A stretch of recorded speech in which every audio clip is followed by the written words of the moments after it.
Good afternoon, everybody. It's a real pleasure to be here, to be back here, and to welcome Chancellor Merz to be alongside me at Airbus here today. I'm always amazed at this place when I come to visit. It's not my first visit, but thank you again for showing us the amazing work that you do here. This is one of the most cutting-edge facilities in Europe, home to the ExoMars rover, designed with German expertise and built right here in Stevenage. You are driving innovation in defence and space technology and making us all safer and leading us into the future. And this is the heart of what brings Friedrich and I together. We see the scale of the challenges our continent faces today, and we intend to meet them head on. But we also see the scale of the opportunities. So we have a shared resolve to shape this new era with new leadership. The UK and Germany side by side, delivering growth and security and delivering for working people. And that is why earlier today, we did something genuinely unprecedented.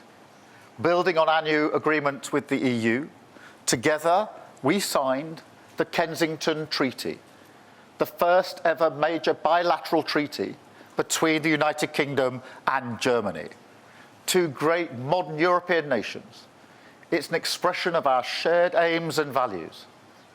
But more than that, it's a practical work plan, setting out 17 major projects where we will come together to deliver real results which will improve people's lives. So a historic treaty, a statement of intent and ambition. And we intend to do, amongst other things, as leading NATO powers in Europe, committing not only to our mutual defence, but also to maximise the benefits of our defence spending in the shape of more jobs, more growth, and more security. Under this treaty, we will bring our industries together to boost defence exports by billions of pounds, and will speed up collaboration on high-tech weapons and equipment, strengthening NATO and keeping our people safe. Our economic links already support 500,000 British jobs. So under this treaty, we will go further with e-gate access for frequent business travellers. I know that's something very popular here. A direct rail link and a new UK-Germany business forum to boost investment.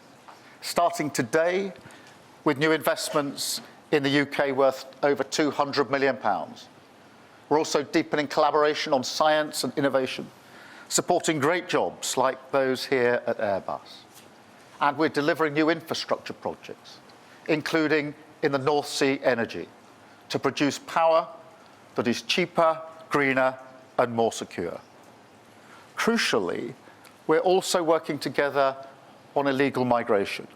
And I want to thank Friedrich for his leadership on this, pledging decisive action to strengthen German law this year so that small boats being stored or transported in Germany could be seized, disrupting the route to the UK. And it's a clear sign that we mean business. We are coming after the criminal gangs in every way that we can. We also discussed the appalling situation in Gaza.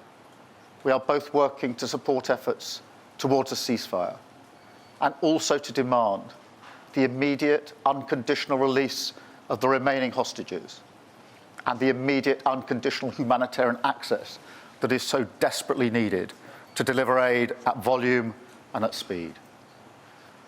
Finally, we discussed the situation in Ukraine. Just a few days after Friedrich took office in May earlier this year, we were both in Kyiv, shoulder to shoulder with President Zelensky, during one of the toughest moments in this horrendous war. Now we're leading the work to get the best kit to Ukraine as fast as possible. We'll keep pushing this forward together with the US and other allies, because ultimately our security starts in Ukraine. So this is a partnership with a purpose. I think it illustrates what our work on the international stage is all about, building the foundations of stability across our continent that make us safer, boost our economy, and deliver change across for our people. It's about delivering results, and that's what we're working towards. And in a dangerous world, we do this together. So thank you, Friedrich, for your partnership and your friendship. And over to you. Thank you, Honourable Prime Minister, dear Keir. Ladies and gentlemen, first of all, let me say that I'm really proud and happy to be here today and to enjoy your hospitality. Many thanks to the Airbus team, and many thanks for joining us this afternoon. This is, as Keir said, really an historic day. And let me turn into German. We are really on the way to a new chapter. Wir schlagen heute ein neues Kapitel auf der deutsch-britischen Beziehungen. Wir antworten gemeinsam auf die großen neuen Herausforderungen major challenges of our time in the times in which we live. The United Kingdom, and I personally deplore this deeply, decided to leave the European Union.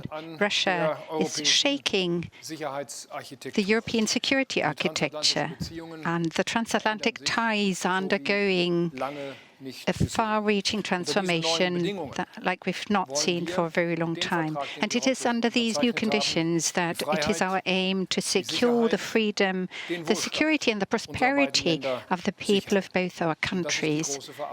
That is really the agreement both of us have signed up to. The Prime Minister and I signed the UK-German Friendship Treaty today. We call it the Kensington Treaty, and the reason for that is a very simple one. We signed it in the V&A Museum, which happens to be located in Kensington in London. And that venue had been chosen quite carefully. The union of Queen Victoria and her German-born husband, Prince Albert, lasted a lifetime and was a happy one. I trust that is to be taken as a good omen for our treaty. And that treaty shall shape our relations for many decades and years to come. Security is the thread running through the treaty. We aim to make our contribution together, a contribution to protect and to defend the Euro-Atlantic area.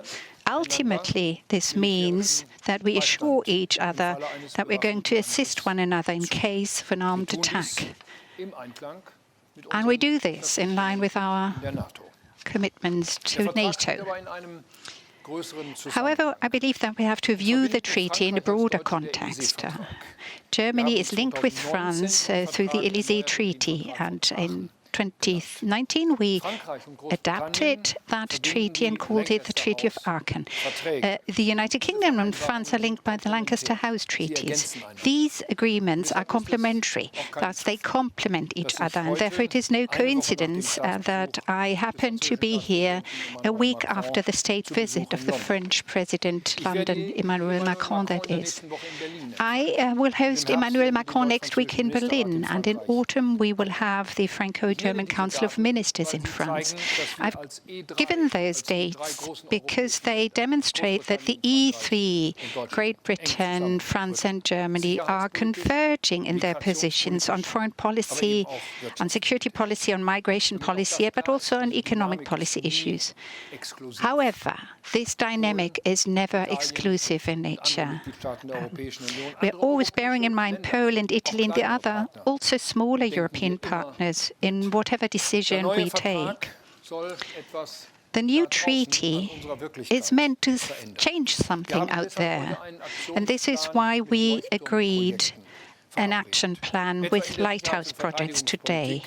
In the area of security and defense policy, we're building on the Trinity House Agreement of October 2024, not that long ago, actually, that it was agreed. Together, we are developing conventional standoff weapons and uncrewed systems across all the domains, the air, the sea, and the land. This strengthens our deterrence position. We want to ensure that the North Sea is better protected against hybrid threats, and we're working along the eastern flank of NATO, cooperating closely and coordinating closely regarding military support for Ukraine. And you can look also to the economic cooperation. It indicates the innovative strength of our cooperation. It is here in Stevenage that production is being made in the interest of all of us. It strengthens our defense capability in Europe. But we're doing more than just talk about security and defense. What we've agreed with will generate new growth. British and German companies are innovative, efficient and strong. Together, they can even better leverage their strengths. In the field of energy policy, we aim to benefit from the opportunities that future-oriented industrial cooperation will open up.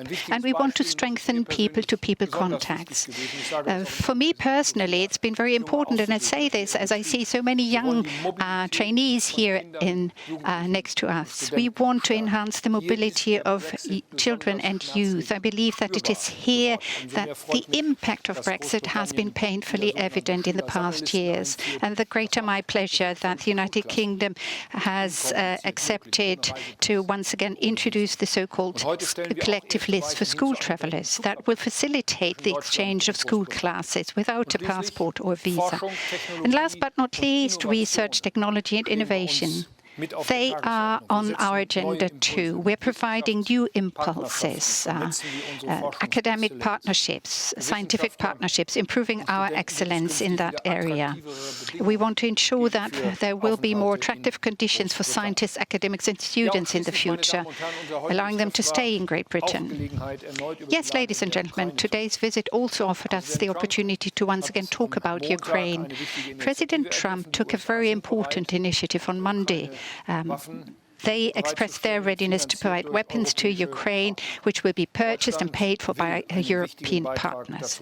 Germany wants to make an important contribution here. Of course, we have to discuss the details with our partners as quickly as possible, and we need to have clarity as how the United States will replace the weapon systems that the Europeans will transfer to Ukraine. All of that will increase the pressure on Putin to finally negotiate about peace. Europe and the United States, that is clear, are pulling in the same direction here. I would like to conclude with good news. Today is a special day also because we're celebrating the anniversary of Anita Lasker-Wallfisch. She survived the horrors of the Holocaust because she played in the women's orchestra of Auschwitz. For many years now, she's worked tirelessly, standing up for freedom, democracy and humanity. It is here in London that she's celebrating her 100th birthday today. We would like to congratulate her, but more than that, we thank her for the untiring work she has done over the last decades in order to keep alive the memory of the horrors of the Holocaust and to remind us time and again and to urge us time and again not to relent in our efforts to live peacefully with our neighbors in Europe. And Keir, yes, you made the point. Actually, this is quite amazing. You know that over the last decades or so, we haven't had such an initiative like the one we're here to sign, that we haven't had a UK-German friendship treaty. And therefore, I would like to thank the previous government, which has taken this initiative and engaged in the preparatory work, allowing us, the government in office now, to conclude the negotiations in record time. And it is here that in 2025, we for the first time ever have concluded such a treaty on friendship and bilateral cooperation between the United Kingdom of Great Britain, Northern Ireland and the Federal Republic of Germany. This is truly a historic day, and I feel honoured to be here as the German Chancellor today with the Prime Minister of the United Kingdom signing this treaty. We're not doing it for the benefit of the two of us. We do it for the benefit of both our countries and above all for you. And I address myself especially to the young people here. We want to provide a good perspective to you in this Europe of ours that has to continue to grow together, especially between Germany and the United Kingdom. Thank you.